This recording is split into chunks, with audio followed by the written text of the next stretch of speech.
In this video, we talk about structure of pollen grain. Here, these pollen grains are shed or are released from the anther, at the stomium place, Here, these pollen grains are having the spiny structures. These are the oval shaped or the spherical shaped in various species.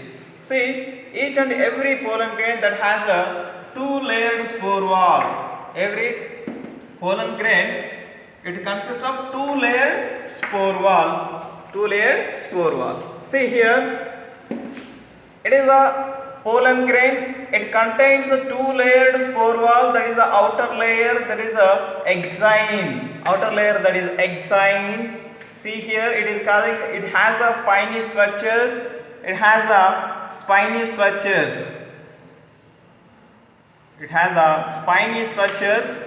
This is called the exine. It is the outermost layer. Of the pollen grain, and here it is also called as exosporium.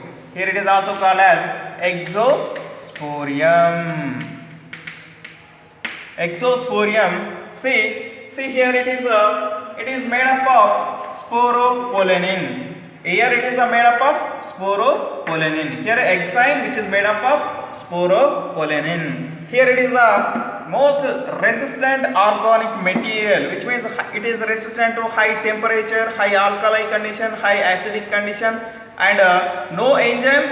It does not disintegrate these material.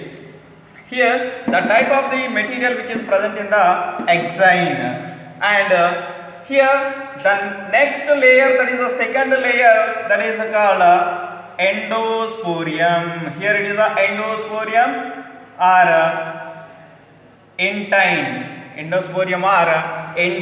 Here it is intine or endosporium, which is made up of pectocellulose.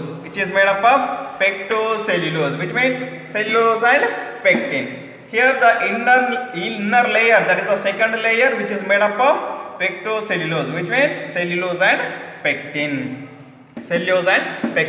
See here the outer membrane, that is the spine-like structures, are absent in some regions. See here, absent some regions. Here it is the three regions. The sporopollenin is absent in some regions. That is called germ pore. Which means here the pollen tube is emerged from this region. And participated in the pollination process. See here the pollen grain, it has a abundant cytoplasm, and it consists of the vacuole, and it consists of the nucleus. See, a mature pollen grain, it contains two cells. Here, which means here 60% of the angiosperms, pollen grains, are released at two-celled stage. That is the vegetative cell and generative cell. See here it is the vegetative cell, and here it is the generative cell. Vegetative cell is the bigger cell, and it has the abundant cytoplasm, and it has the irregular shape of the nucleus. And here the generative cell is a small cell, and it is a spindle shaped, and here it is a floats on the cytoplasm of the vegetative cell. In some species of 40%, here the 60% of the species are released at two-celled stage of the pollen grain, but in remaining species they are released at a three-celled stage, which means here the generative cell undergoes the divisions and form the two male gametes. That is called a three-celled stage. Here, and see, the pollen grains causes the severe allergies. It causes the severe allergies and causes the bronchial afflictions like respiratory disorders like asthma, bronchitis, etc.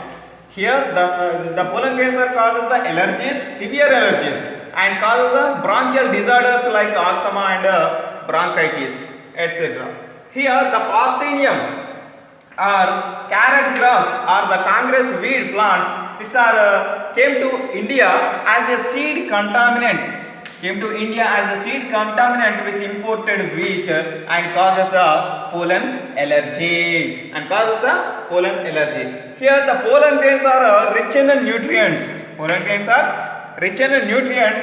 So in the Western countries, they are in the recent years they are used as pollen tablets and syrups as a food supplements. They are used as a food supplements.